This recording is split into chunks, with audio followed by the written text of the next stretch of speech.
Om Shri Gurubhyo Namaha Harihi Om Samastalokaha Sukhino Bhavantu. Oh, sorry. sorry. Excuse me, let me.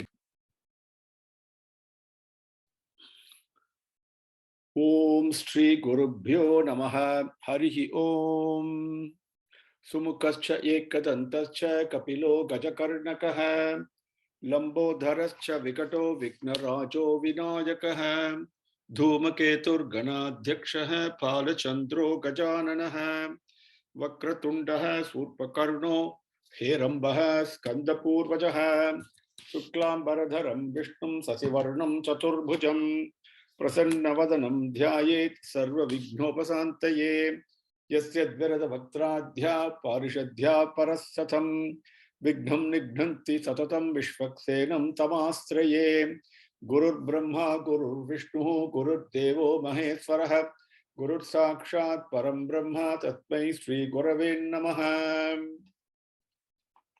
Mukam Karoti Vachalam Pangum Langhayate Girim Yat Kripatamaham Bande Paramananda Madhavam Yam Brahma Varunendra Rudra Marutas Tunvanti Divyaistavaihi Vedai Sankapada Kramopadishadair Gayanti Yam Samagaha Dhyana Vastita Tadgatena Manasa Pashyanti Yam Yoginaha Yasyantam Na Vidussura Suraganaha Devaya Tasmai Namaha Janmadhyasya Yaton Vayat Itaratascha Arteshu Abhignaha Swarat Tene Brahma Hridayaha Adikavaye Mukhyanti Yat Suryaha Tejovari Mridam Yatha Vinimayo Yatrutru Sargo Mrisha Dhamna Svena Sada Nirastha Kohakam Satyam Param Dhimahi Dharmaha Prochita Kaitavotra Paramo Nirmatsaranam Satam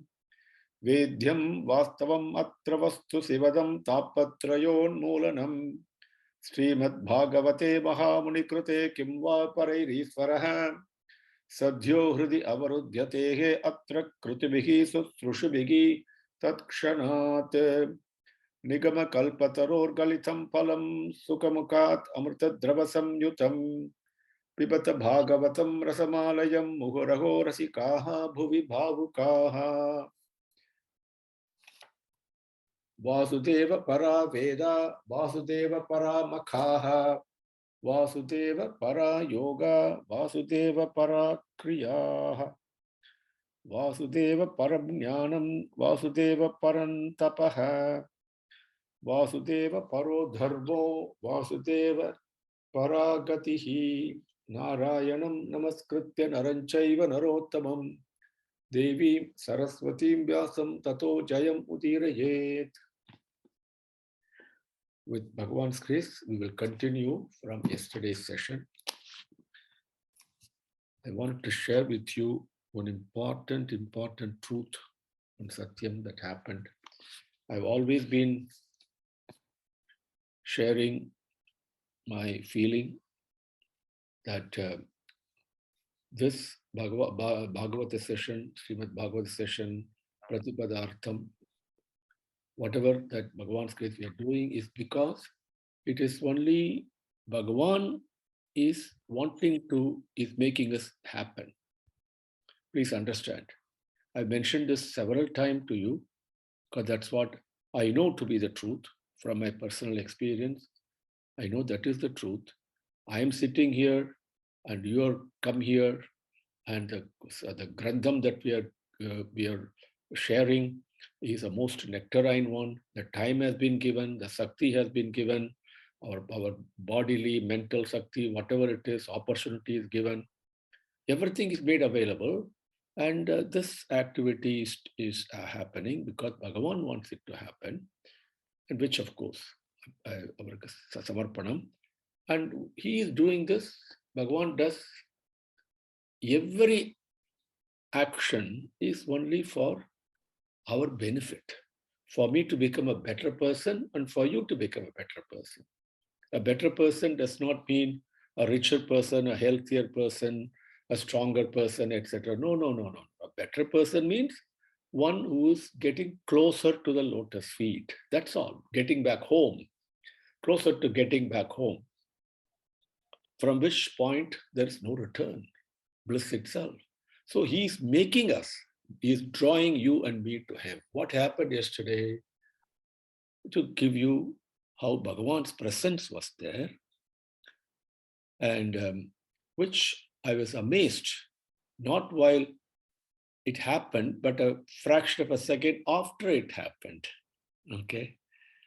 I concluded yesterday's session with a slokam where we talk about Indra on Bhuma Devi gives.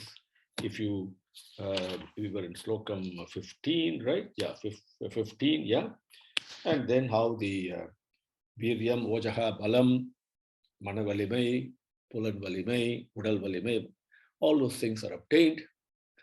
And I had about 2 or 3 minutes left to go in the session, but I stopped. For some reason, I stopped and I didn't feel comfortable doing that, to be very frank, because I knew I had not talked about the Indra. Everywhere, previous Lokangal, whatever thoughts and Bhagavan wanted me to share, that was happening. But here, I intervened in Bhagavan's plan. Okay. And the moment I did and I concluded, I didn't feel good. Something was not right, but I intervened without talking about the Indra. And after the recording was over, how Bhagavan played. One of you asked a beautiful phrase from Slokam 11. Samam kuru cha me. Okay. Samam cha kuru mam. And another one asked about what is Indra? How do we do this? When I was sharing that this is a personal thing, it is not Prithvi in an academic sense, the universe, and that's what Bhuma Devi is. No, it is for me because I have the same DNA, right? And I was explaining all this, but that particular slokam I did not explain. What does it mean? I went fast by saying just make sure the lands are all flattened, and therefore crops can grow, and I moved on. That is one interpretation, one understanding, not interpretation, one experience. But actually, there is a deeper significance to that, which was highlighted by the question that was asked by our elder, and then the fact I did not talk about how come if I put Indra as the calf, then and then I milk the earth, so to speak, I extract, I can actually become my Manavalimai, mind, mental strength simply means the buddhi is very strong. Okay, that's what it means. Okay, stronger buddhi, dhiyo yona prachodayat, we say in Gayatri Mantra, that dhi, when the buddhi is strong, the mind is automatically strong. Then the Indriya angle, the senses, strength of Indriya angle, my eyesight will be good, hearing will be good, etc., etc. And my body strength also will be good. And one of you asked the question, so who's this calf? Where is this Indra? Okay, so let me start there. So I missed this to tell you that how Bhagavan intervened by asking the questions through you.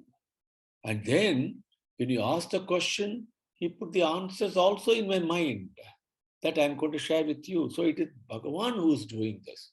Please, this is the truth. Okay. And now, Indra. Indra simply means, in our mind and body and senses, there is a power that is always externally focused. Externally focused. When the eye looks at something, immediately the mind goes after that in outside. When the ear hears something, it goes. When the tongue tastes something very tasty, okay, it's all externally oriented. And there is a Sakti. Okay, and that Sakti is Indra, externally focused. Now, if I, using that externally focused Sakti I have, which is an aspect of Bhagavan, but if I use it properly, what does it using it properly mean? Because the same Bhagavan is present in the external, so-called external world also. So how should I use it? First of all, I must use my indriyangal, the senses, within limits. Number one. And number two, I must employ the buddhi I have and tell my mind, hey, don't go after these external things. Do in a limited way. Only as a trustee. Enjoy it, but not in a possessive manner, but in a trustee manner. It doesn't belong to you. Enjoy the sunset. How many of us think the sunset belongs to me? We enjoy it as a trustee. But when it comes to money, oh, it is my money, we think. No. The buddhi has to tell the mind, you are only a trustee. If I give you a big house today, you're there to enjoy it, not as a possessor, but as a trustee for you to enjoy. Buddhi has to tell the mind that. Okay, that is how, with that limitation, yamam, niyamam, okay, these are all given in much more detail, that externally focused Sakti has to be utilized. Indra has to be properly employed. Then I get viryam, my mind, my mental strength. Then my indriyangal will not get affected. Even at the age of 100, I will not need glasses to wear.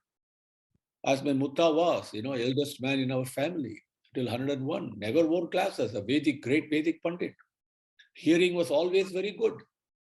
And he could walk very fast.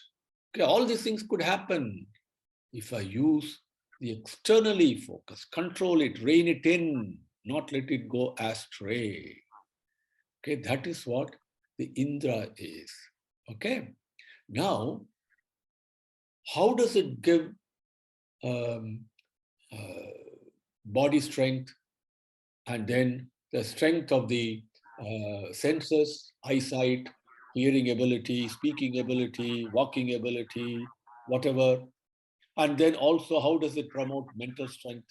Okay, balam, vajaha, viryam, as we say. Now, for that, we have to go to Slokam 11. As the right question. Samam kuru cha mam.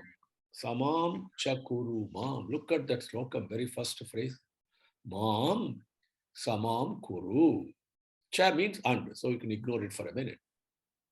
Mam, samam kuru. Now,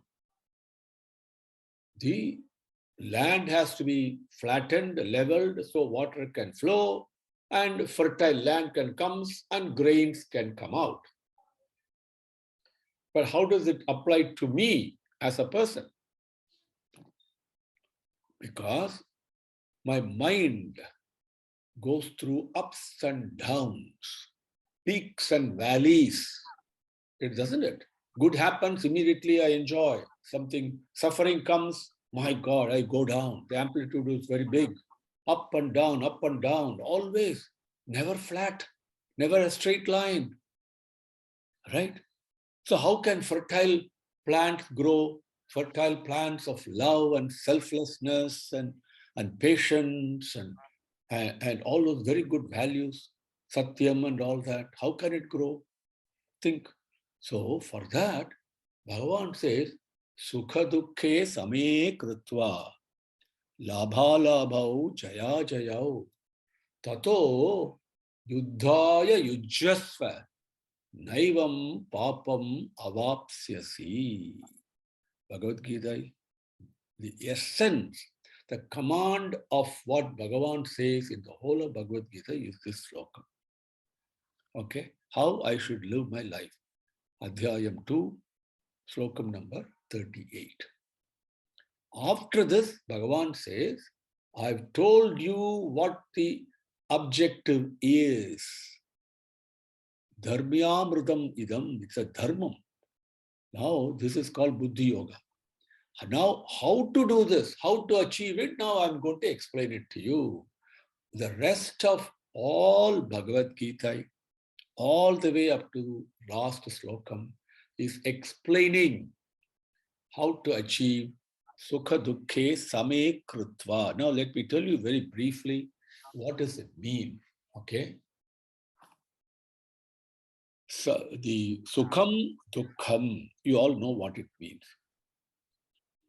As Same Krutva, keeping that as one. Samam means not two, not equal, oneness. Both the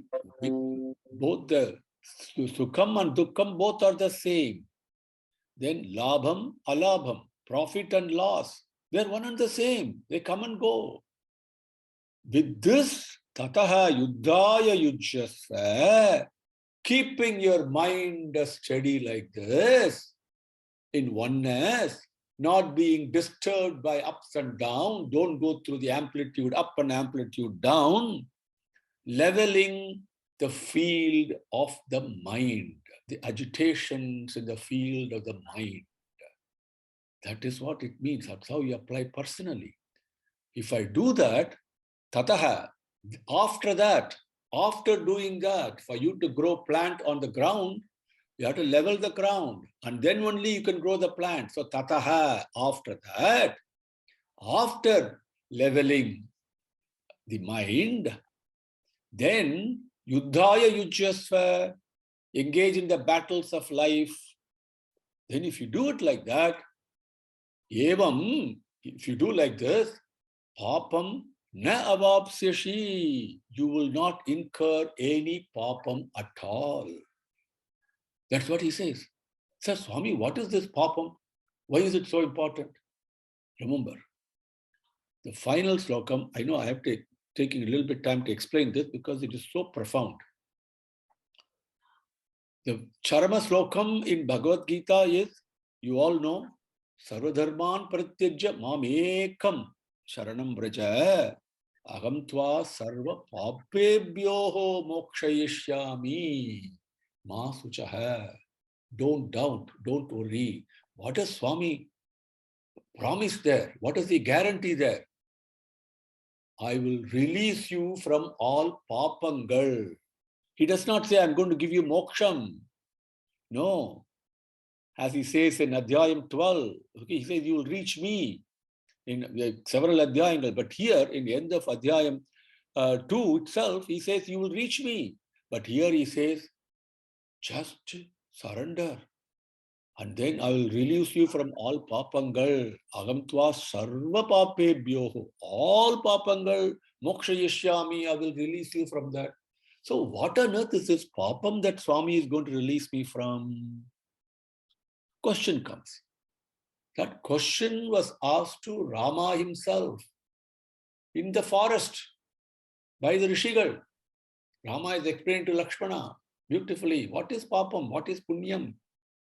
Simply put, papam is any thought, any word, any action that I do that is not being submitted to Bhagavan, that has not been done on behalf of Bhagavan, that has not been done to please Bhagavan, that has not been done keeping Bhagavan in my mind.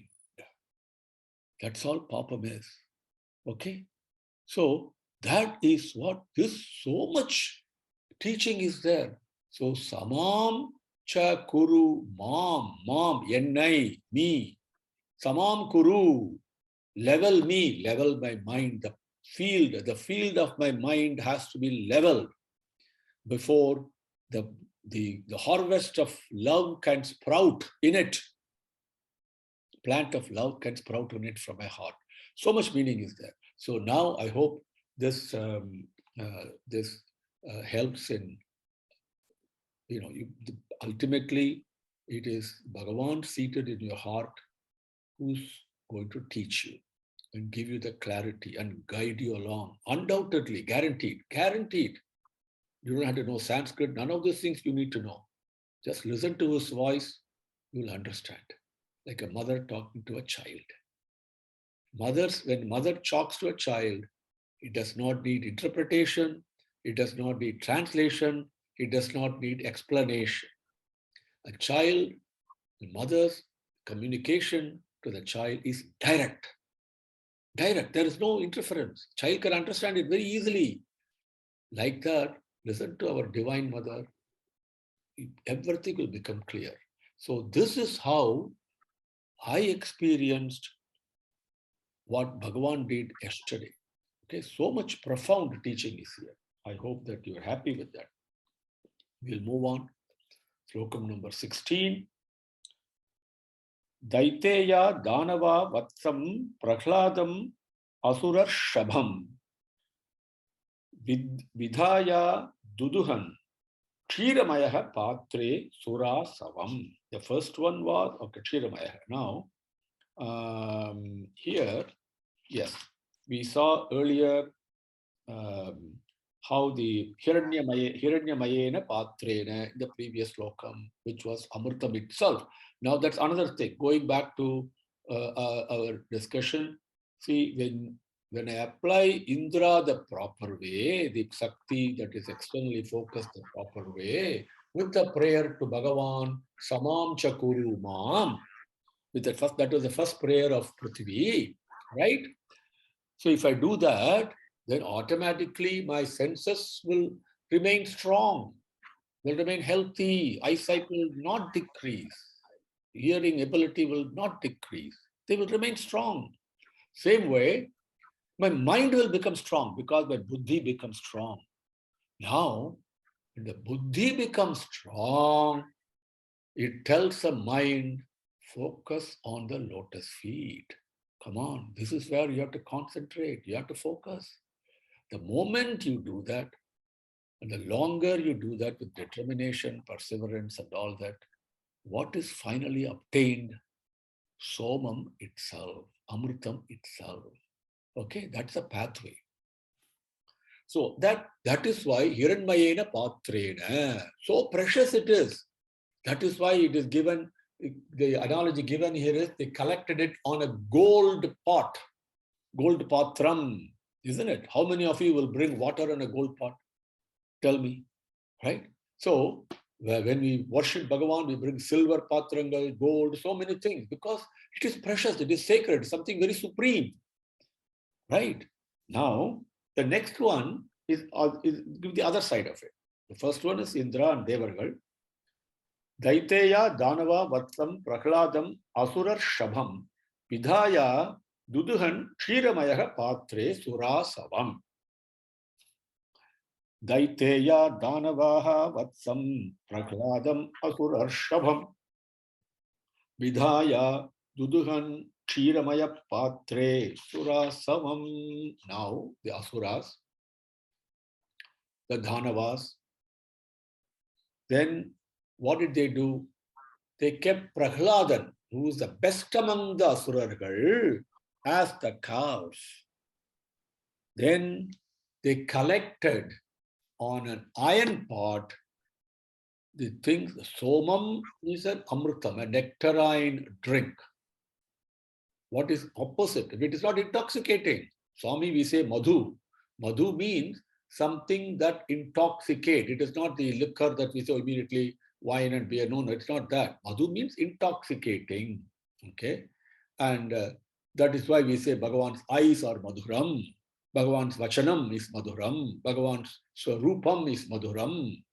Because it's intoxicating. It not only absorbs the mind, but it attracts the heart.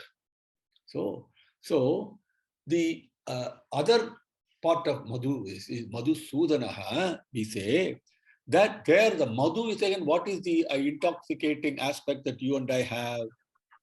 Our ego, our ahankaram, isn't it? I am somebody, I am this, I have achieved this, I have so much money, I'm strong, I'm this, I've studied so much, I'm doing this.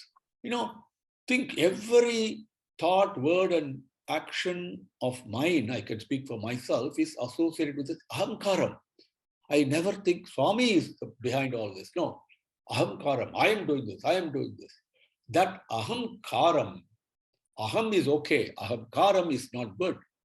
The one who has won over that, one who has erased it, eliminated it, he is Madhusudanaha. That is why Krishna is called Madhusudanaha. Okay, that is the Madhu Arakan, the Rakshasan. Okay, that's another story. So coming that way, so what these Daityargal, which is Diti's sons, okay, Kasyepa Muni, as you know, that story will come. Aditi and Diti, okay, Diti's sons are called Daityargal, okay, and Dhanavaha, they're also Arakargal, we call it Tamil, okay, and yeah, what is the different degree of cruelty, different degrees of bad thinking, bad actions. That's what it is. Okay. Or some people may be extremely lethargic. Okay. They're also the tamasic gunam. The rakshasas are rajasic. And the tamasic gunam who are, what do you say, lazy and always sitting around doing nothing. Those people dominating the tamasic quality, they are the asurargal. So there is a difference between rakshasas and asuras. Okay, Daityas and Dhanavara are those people. Asurar Shabham, the best among the asurargal. Remember, Prahlada was born in which kulam? Son of Hiranyakasipu, isn't it? So they employed him as a calf, which means the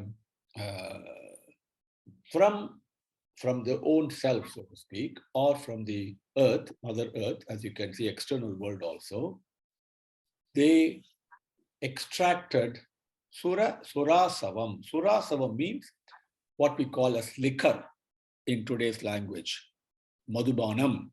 That is what Kshiram Adu Duhande. They extracted that. Okay. Slokam number. Next one is 17. Let me take this up, if I may.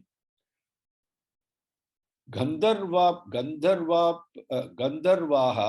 Apsarasaha Adukshanne Patre Padmamaye Payaha Vatsam Visvavasam Kritva Gandharva Madhu Saubhagam. So same Gandharva and Apsarasgal, what did they do? From the same creation, from the same Bhuma Devi, they employed Visvavasu, okay, and one Devadai, and they extracted, they milked, what did they do? Beautiful Gandharva Vidyai, which is music, dance, and that is what they extracted as milk. Okay, from the same Bhuma Devi. Remember, Vasundhara, Vasudha. So these are all different types of silvangal, wealth. Okay, so Gandharva Sarasaha, Gandharvaha Apsarasaha, Adukshan Patre Padmamaye Payaha, Vatsam Visvavasam Kritva, Gandharvam Madhu Saubhagam, Saubhagam, Mangalagaramana, auspicious, Gandharva Vidyai, we say, right? When you listen to very good music, traditional music, it is divine, isn't it? So Gandharvaha Apsarasaha, Gandharvalam Apsaras Trigalam, Gandharvas and Apsaras Trigal, Visvavasu, Vatsam Kritva, employing him as the calf, which means it is a methodology, because the earth is willing to give everything you want, but you have to have a calf for it, right? Isn't it? Then only it will secrete that. So doing that, Padmamaye Patre. So here the analogy given is lotus flower, in the pot of lotus flower. So what does that mean? Think for a second. The lotus lives in the world, but not of the world. Lotus comes out of mud and slush, but through sheer willpower, it comes up in order to connect with the sun rays.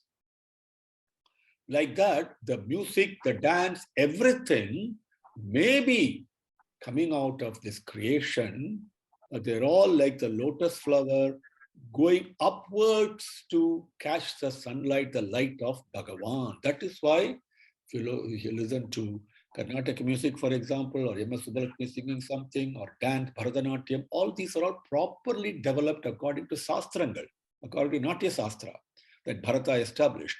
Okay, that is why the divinity comes out of it. Okay, that is the Tamara Patram. Okay, So Gandharva Vidyai, Madhu, that honey, sweetness. Madhu means several things. Intoxication, sweetness, so many things are there. Okay. That Madhu, that honey, that sweetness, Payaha Adukshanne, they extracted, they milked it as the Payaha means milk, they extracted that. The Tain, the honey, the sweetness of the Gandharva Vidyai, which is the Sangeeta Vidyai, the Natya Vidyai, as propounded in the Bharata's Natya Sastra. That is the basic for all of us. Okay. So with that, we will conclude for today and continue with Swami's grace on Monday. Om Shri Gurubhyo Namaha Harihi Om Samastalokaha Sukhino Bhavantu Samastalokaha Sukhino Bhavantu Samastalokaha Sukhino Bhavantu Om Shanti Shanti Shanti Harihi Om